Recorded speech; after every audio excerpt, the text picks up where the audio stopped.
Hi folks, Wooden Boat Dan here. Just wanted to give you a heads up. The podcast you're about to listen to was recorded several years ago, so some of the phone numbers, email addresses, website links, and time-sensitive information are no longer valid. Please keep that in mind as you listen. If you'd like to contact me, my email address is woodenboatdan@gmail.com. Thank you and enjoy the podcast. Welcome to Hooked on Wooden Boats weekly podcast episode number 96.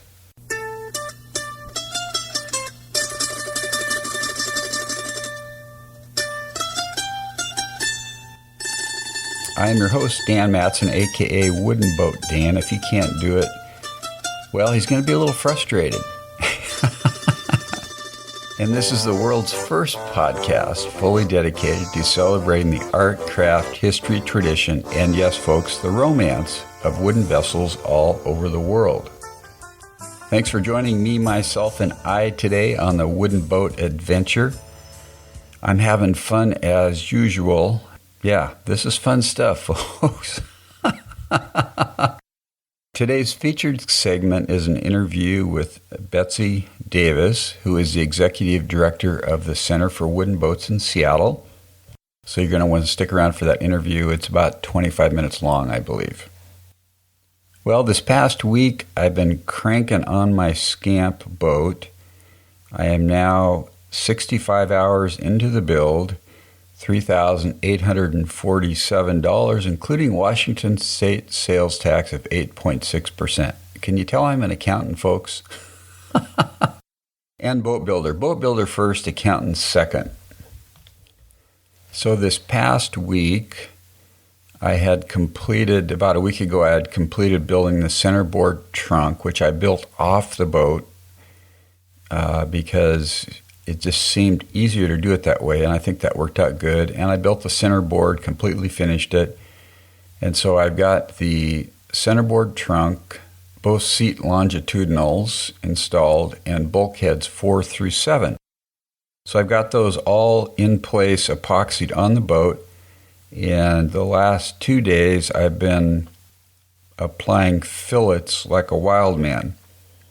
And I'm getting better at it. Practice makes perfect, as they say. I would say practice makes 8 out of 10. Probably not 10 out of 10 for me, but it makes them pretty good. And what I found in doing the fillets is that proper preparation before you start mixing the epoxy makes a huge difference in the outcome. So what I do is I get everything laid out before I start. All my fillet tools I have on a little plywood pallet. I make sure everything is clean. I have my paper towels out. I have my Ziploc bag in a cup ready to fill with mix. I have my mixing cup and my stir stick ready. I have my gloves ready. I have my mask ready for mixing. I have my fillers mixed and ready, so everything's ready. I clean the boat up, vacuum, get everything in place, and then I start. And that makes it go so much smoother because, especially the weather's been pretty warm here lately. This epoxy's curing very fast, especially because it has a tendency to exotherm as it gets deeper in the cup and the pastry bag. So once I've got everything set, I mix up my epoxy and put it in my pastry bag, and I can feel that thing heating up, but I get it all on the boat first thing, squeeze it out, and I'm using a Ziploc bag with a pastry tip on it, which is pretty slick, gives me looks like icing actually. I haven't tasted it, but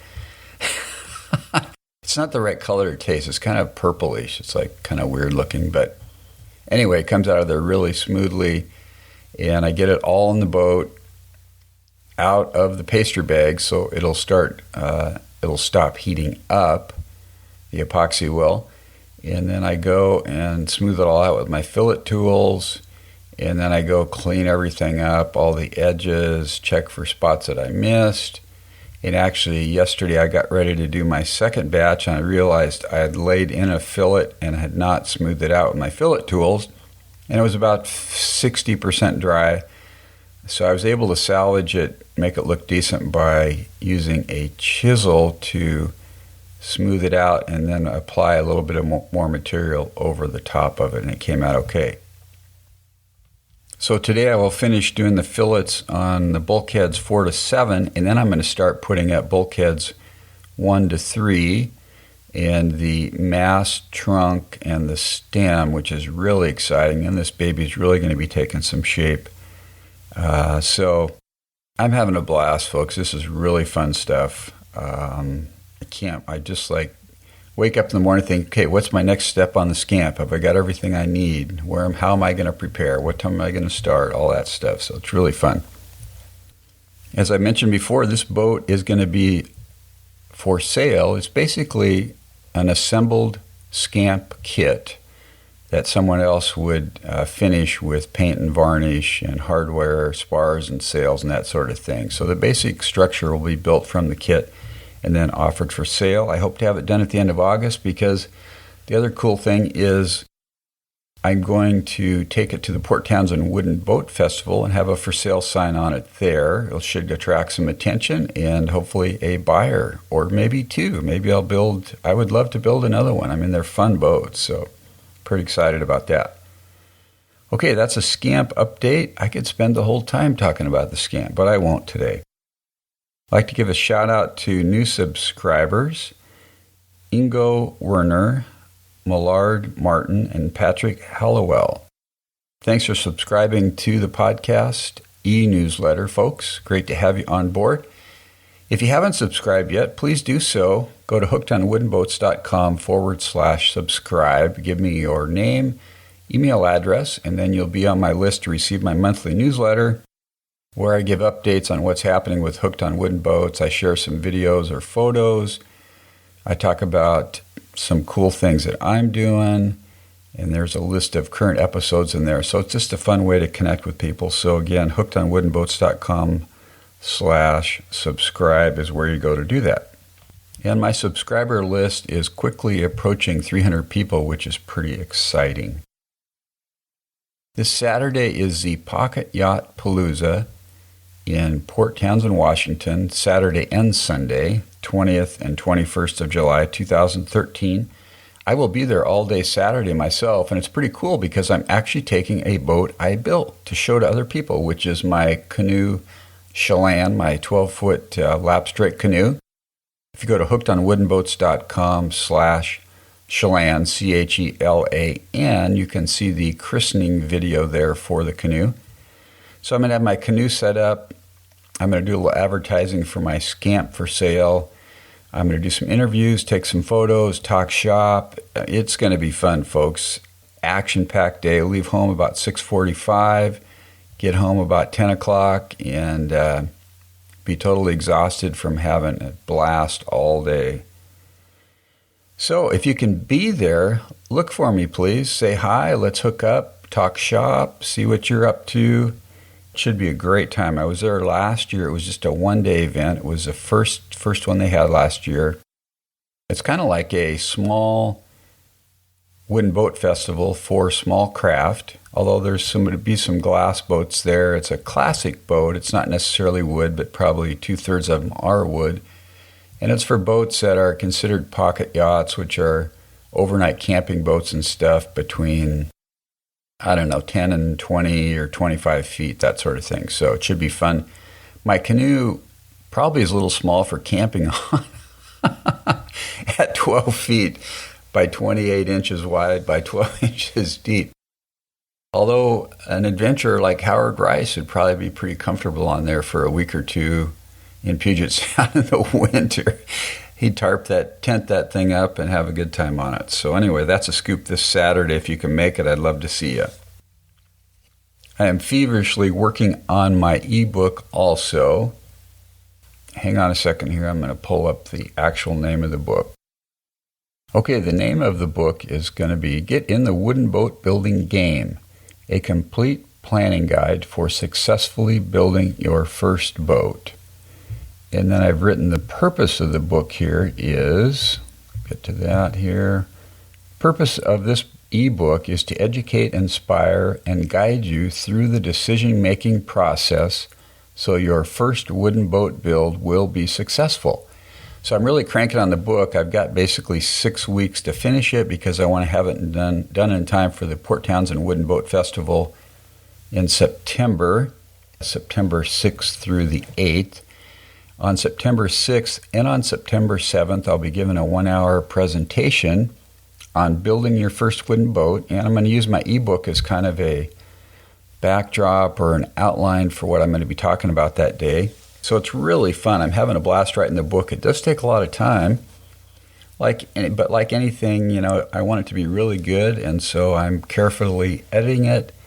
I'm going to add some illustrations and drawings, and that will be available, and I will let you know when the book is available. I'll send out a email to my newsletter list and also talk about it here on the podcast. It should be good. It's going to really walk you through a lot of things that you need to consider when you're building a boat, such as how much is going to cost, how much time do you need, what size boat should you build, what style boat, what method of building. Should you build from a kit or plans or design your own? What kind of supplies and tools will you need? That sort of thing. So I'm pretty excited about it. It's going to be 20 to 30 pages long, probably 25 to 35 pages long, in that range. So anyway, stick around and you'll find out more about that later. Okay, we're going to move on to the interview with Betsy Davis. I recorded this interview on July 5th during the festival. Betsy was on her really cool boat called Glory B. And like all festivals, you're going to hear background noise. You may hear an airplane. There were times where we paused the recording because there were people coming on to board the boat. So it's kind of like a real-time interview is the way I look at it. And I've gotten good feedback about the background ambiance and the spontaneity of the interview, so I think you're going to enjoy it. But just wanted to give you a little heads up there. So take it away, Betsy. Okay, it's July 5th, 2013. I'm sitting with Betsy Davis on the Glory B. Welcome to the podcast, Betsy. Well, thank you, and welcome to the Lake Union Wooden Boat Festival. Yeah, we're here at the 37th Annual Wooden Boat Festival on Lake Union in Seattle, Washington.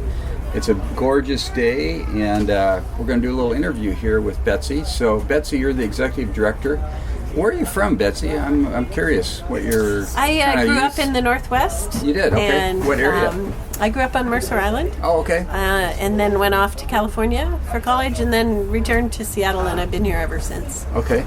So, what did you study in college? Oh, I was a generalist. I ended up with a history degree. Oh, you did? But I studied a little bit of this, a little bit of that. Okay, very cool. Yep. And when you were on Mercer Island, did you do some boating? I have 2 degrees. Okay. Because I went to undergrad and got a liberal arts degree. And then some number of decades later, I enrolled in the Marine Carpentry Program at Seattle Central Community College. Okay. Yeah. And got a degree in marine carpentry. So I'm very proud of that one, too. Yeah, very cool. Very cool. So did you do any boating as a kid on Mercer Island? I was fortunate to spend a lot of time in small boats, canoes, rowboats, boats with little outboards. Mm-hmm. So I love being Lake on the Washington. water. Yep. Yeah. Did you, were most of those wood boats or aluminum or fiberglass? A little aluminum rowboat. The canoe was fiberglass.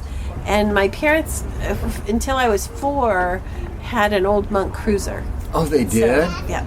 I remember very little bit about being on that boat. Really? Is that boat still around, Betsy? It sounded to me like somebody bought it and maybe has it out near the locks, but I haven't seen it. I see. Yeah. Very cool. But monk cruisers all have a pretty similar look and feel. So just seeing any monk cruiser has that little sense of nostalgia for me. Yeah, very cool. So when did you become the executive director at the Center for Wooden Boats? Let's see, I came to the Center for Wooden Boats actually first as a board member, and that was in the 80s, and I mean in the late 90s. Okay. And I served down here for a few years, I finished my term, and then I went off to boat building school in Seattle Central. Okay. And somewhere along the line, my own boat burned and sank, and we were able to fix her up at the community college. So I stayed a little extra time to help work on that project. I see. And then this job came open at the Center for Wooden Boats as executive director, and I started in the fall of 2003. I see. Little knowing what it would encompass. Yeah. And I am thrilled that it encompasses boats. But what I didn't know at the time is just how much of the work would involve staying abreast of all the changes in the neighborhood, the new park next door, Mohi moving in next door, South Lake Union developing exponentially. It's been a fascinating learning experience. Yeah. So Mohi is a museum of history and industry, which just opened in December last year? Yes, and they've already had more visitors in 6 months than they did a whole year in their other location. Really? This is a really dynamic neighborhood, and there are a lot of people coming down.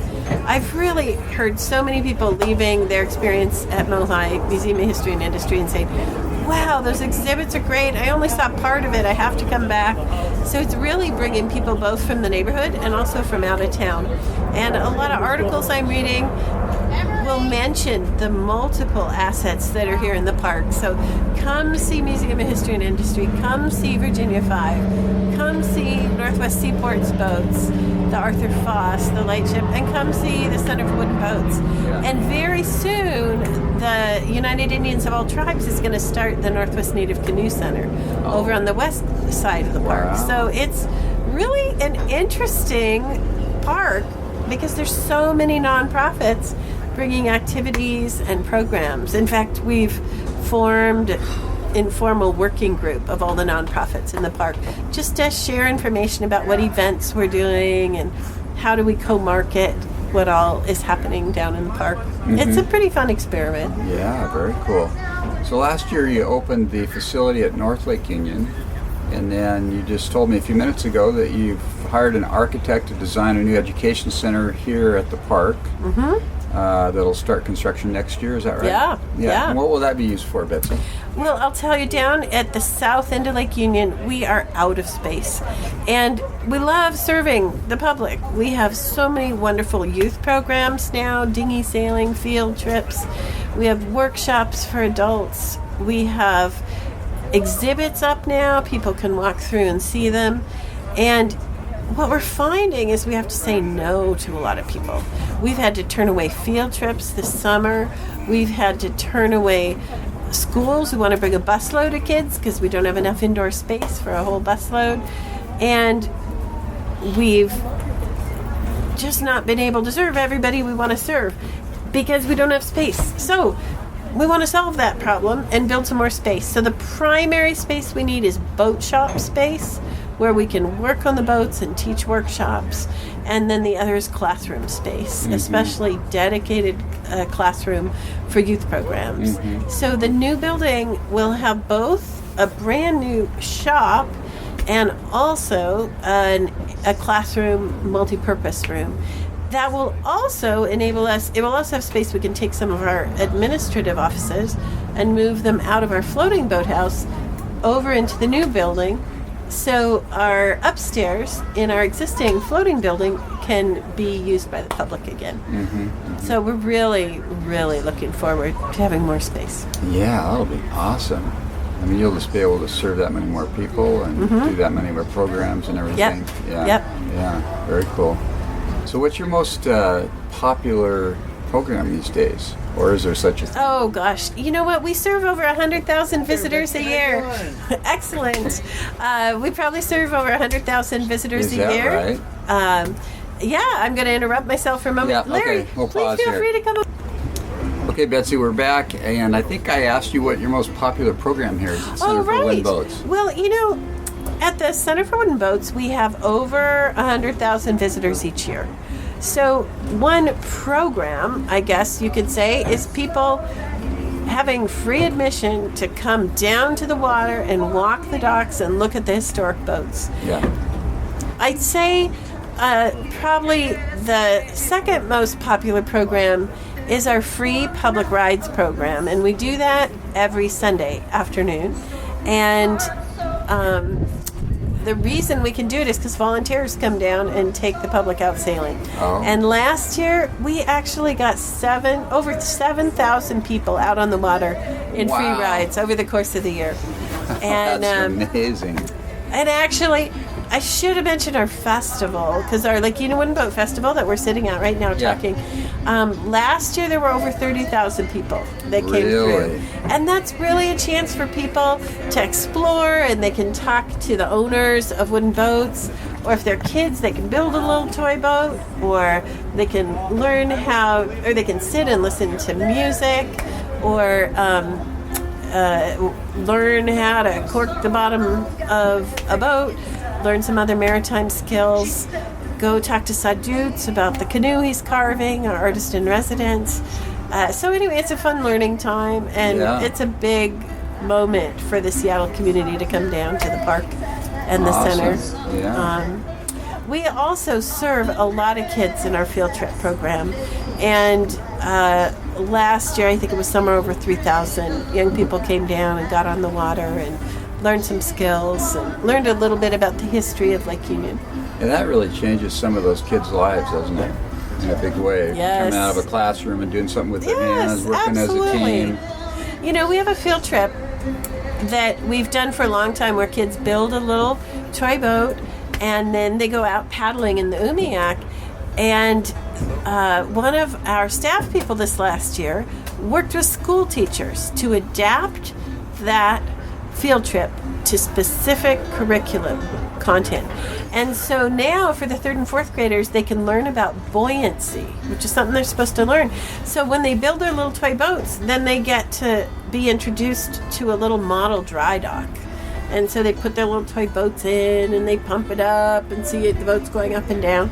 Then they get in the Umiak and they paddle over to Lake Union Dry Dock and see it working in real life. Really? And go, oh. And so it's really fun to see the aha that happens, not just intellectually, but like their bodies are in it and they're building some and they're paddling and really engaged in learning. Yeah. And another one for the next grade level up is learning a little about the history of Lake Union. And so they learn about how Boeing started here because the boat builders helped build the pontoons and all of that.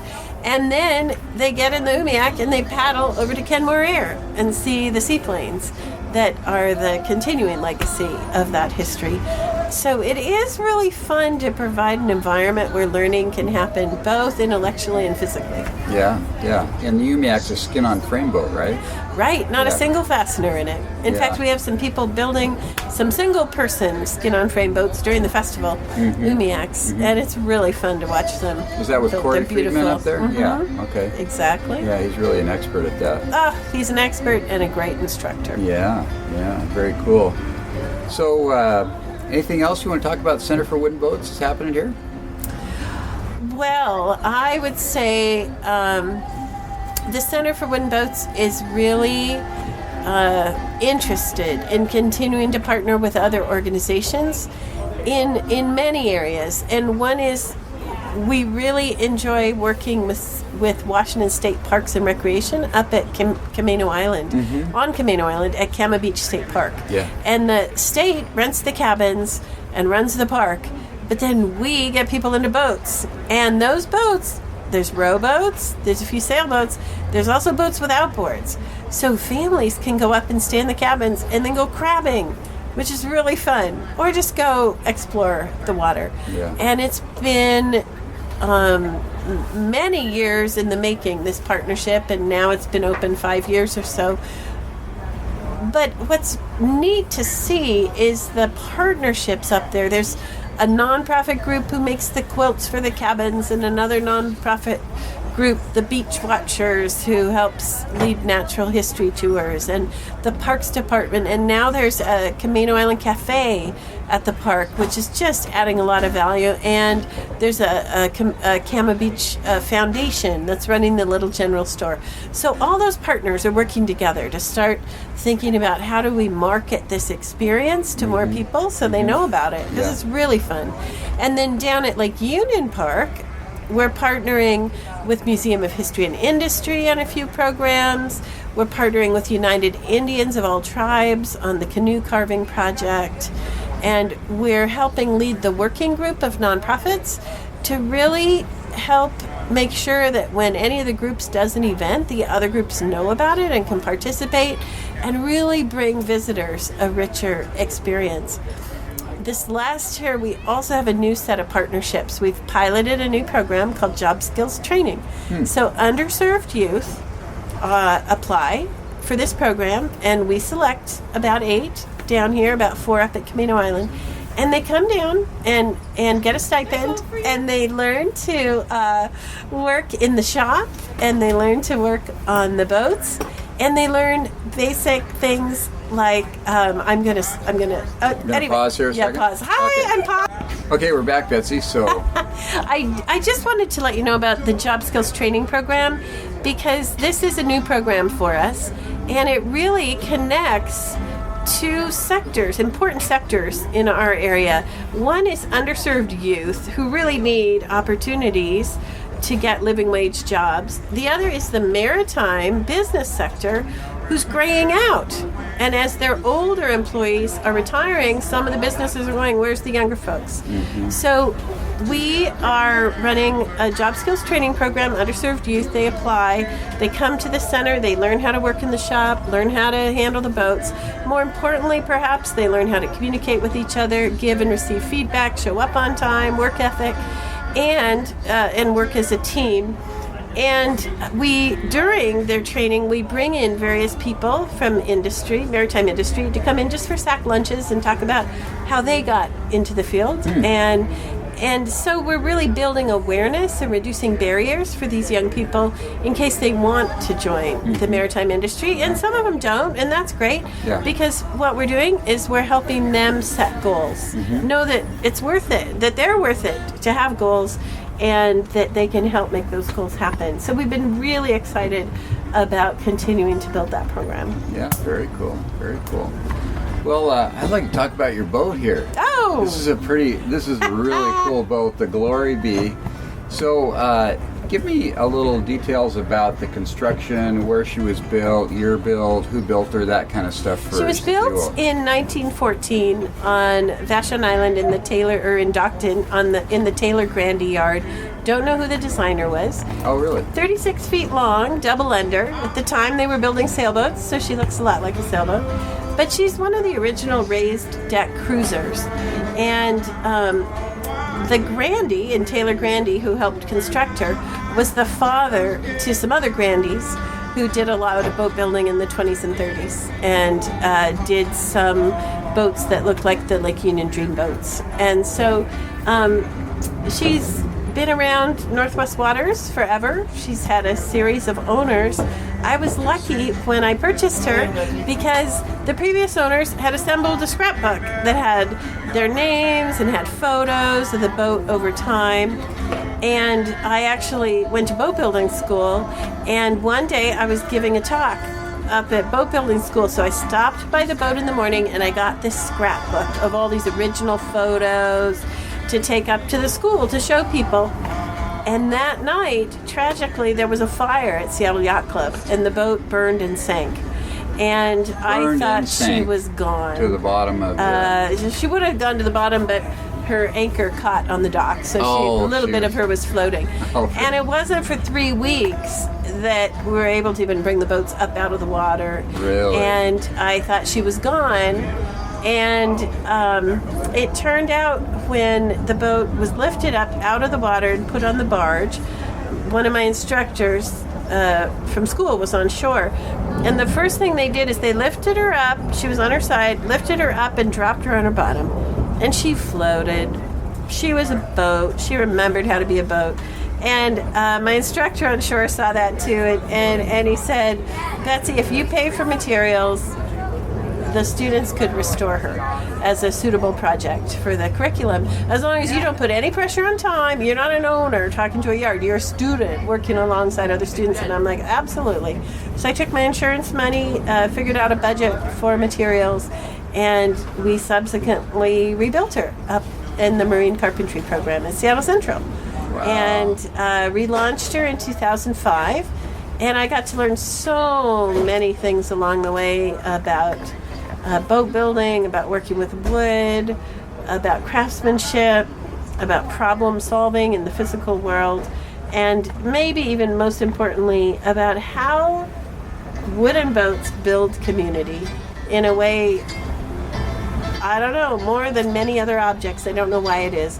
When Glory B relaunched, there were at least 12 of her former owners or people who'd used the boat intensely at her relaunch. Seriously? Several of them on walkers.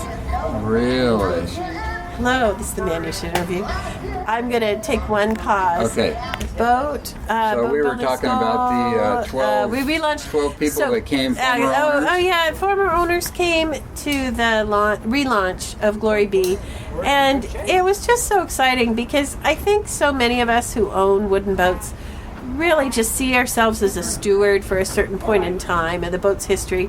And I just think that came across at her relaunch. There were a lot of previous stewards of the boat who came just to witness her getting back into the water and sharing some of their stories. Yeah. And then there were over 100 students who'd worked on her.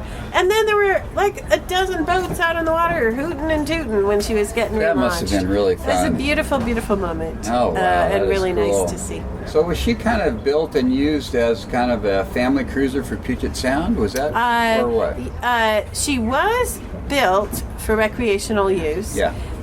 I've read some articles that talk about her construction back in 1914, and it said she was built by putting this in quotes from what it said, she's built by a Spokane capitalist who was going to cruise the local waters. And in another article, it talks about the owners traveling to Alaska on the boat. Oh, so really? I think she was for cruising. It was pretty seaworthy rig. A lot of the... Okay, we're back.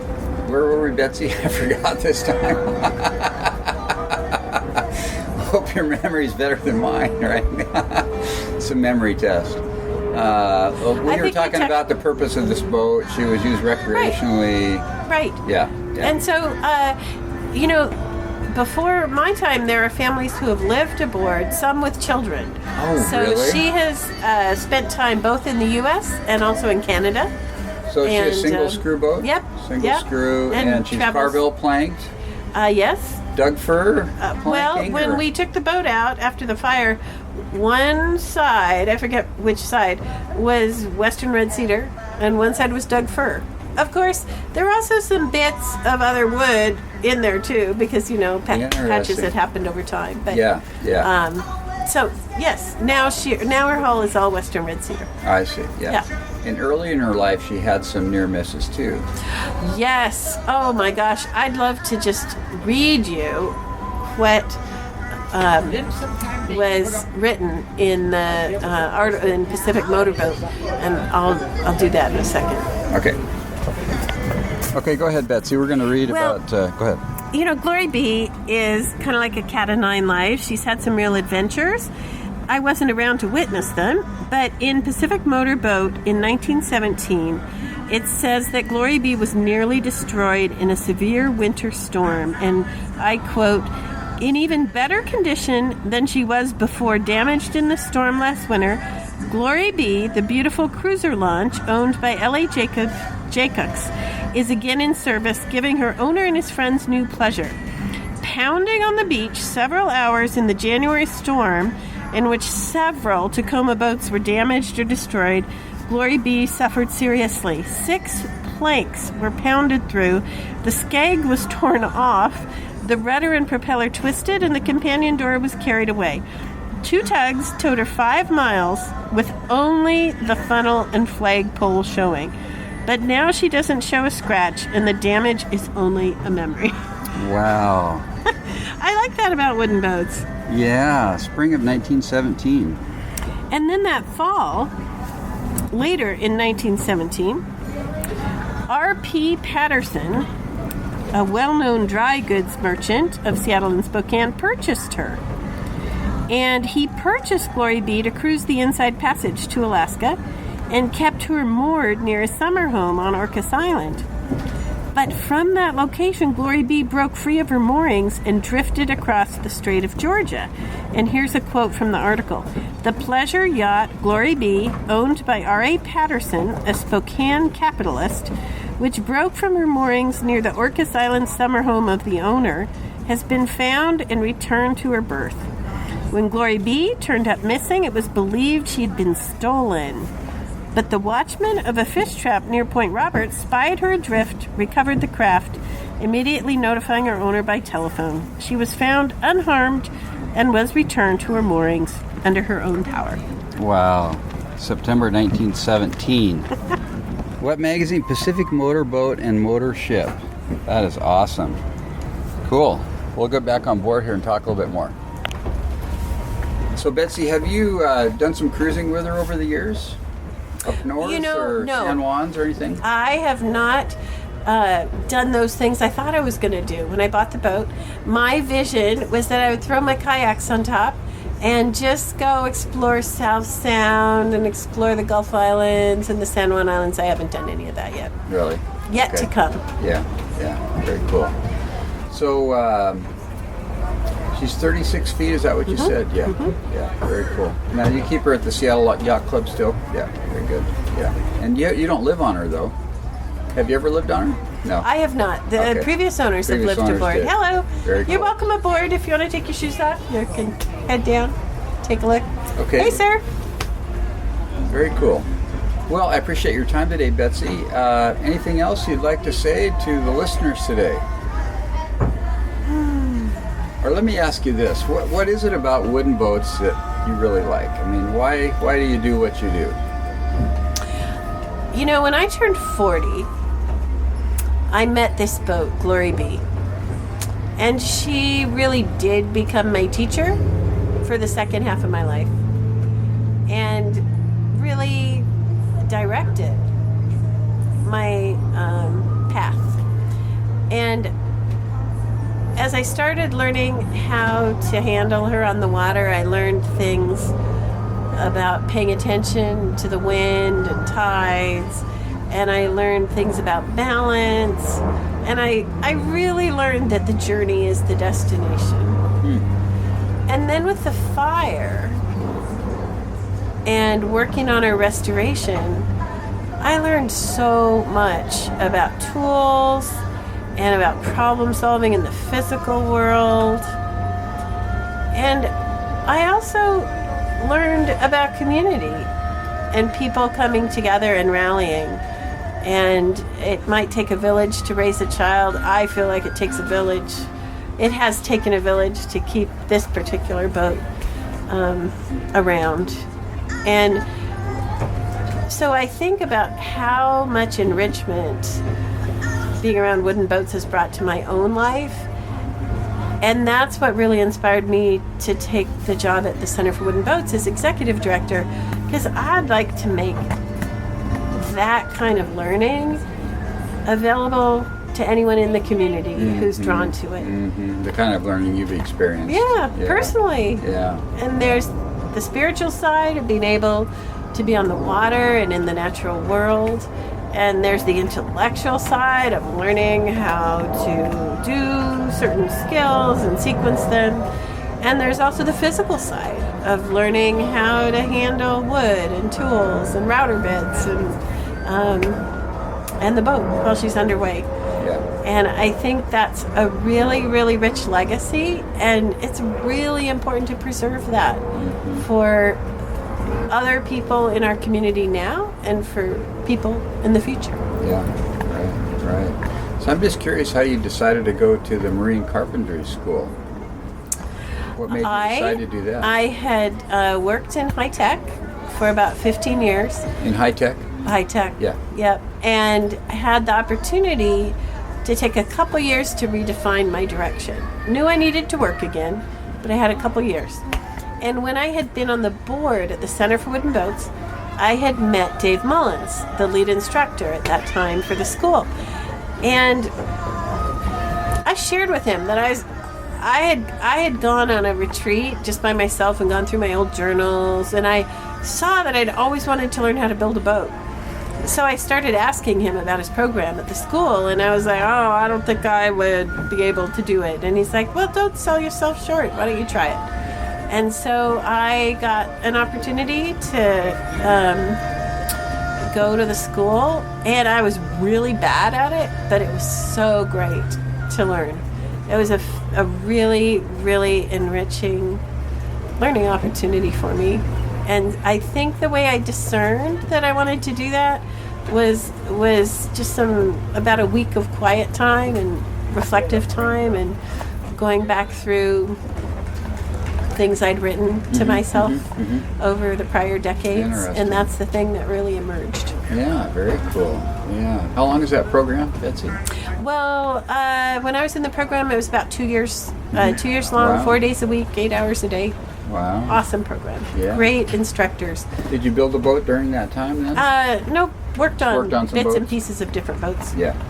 Very cool. Well, I really appreciate your time today, and anything else you'd like to add here at the end? Thank you for doing your blog. I think it's yet another way for the wooden boat community to form and share inspiration. Very good. Well, thanks a lot, Betsy. Take care. You. All right. Thanks, Betsy, for doing that interview. It was really fun to sit down and chat, talk about wooden boats, talk about the Center for Wooden Boats and what you're up to. Keep up the great work there. It's awesome to have a place like that right in Seattle. That's really cool. If you'd like to connect with me, you can do so by email, dan@hookedonwoodenboats.com. You can subscribe to my e-newsletter. We talked about that already. You can leave comments on my website under each podcast show notes. And in case you didn't know, on every Thursday when I publish a podcast, I also publish a written blog about the podcast, and I show pictures related to the podcast for that week, so check that out. You can find me on Facebook, Twitter, Pinterest, and YouTube if you search for Wooden Boat Dan. And I would love it if you would leave a voice message for me. If you go to hookedonwoodenboats.com/voicemail, that'll take you to, what's it called? Voice pipe. Speak pipe. That'll take you to Speak Pipe. And you can leave a 90-second message, up to 90-second message for me. I would love it if you would do that. Seems like there's a lot of shy people listening because I don't get very many messages. But if you're up for that, check it out. If you'd like to support the podcast, go to my homepage. On the right-hand side are banners for several companies: Amazon, Jamestown Distributors, West Marine. If you make a purchase through those, click on those banners, I get paid a small commission. I would really appreciate that. You can also go to my store, hookedonwoodenboats.com/store, and order t-shirts and hats, bumper stickers, things like that. And if you like the podcast, please go to iTunes Store, to the podcast section, search for Hooked on Wooden Boats, and leave a review there. A 5-star review would be awesome, and any constructive comments would be appreciated. Well, that's it for today's episode, folks. If you're not in the wooden boat game yet, it's time to get in. Just get your feet wet with it. Go buy some lumber or buy a Wooden Boat magazine or rent a boat or go to a wooden boat school or a wooden boat festival or a wooden boat show or get in a wooden rowboat. Do something this week, okay? It's really fun stuff. You're going to enjoy it. And last week when I ended the podcast, I normally say keep the bright side up and the barnacled side down, but I accidentally said keep the bright side up and the sunny side down. Which is what truckers say the opposite of that. They say keep the sunny side up and the greasy side down. It's an old trucking expression from my CB days in the 70s in Missouri. Ha ha ha. Anyway, hope you have a great week, folks. Keep the bright side up and the barnacled side down. This is Wooden Boat Dan, over and out. God bless.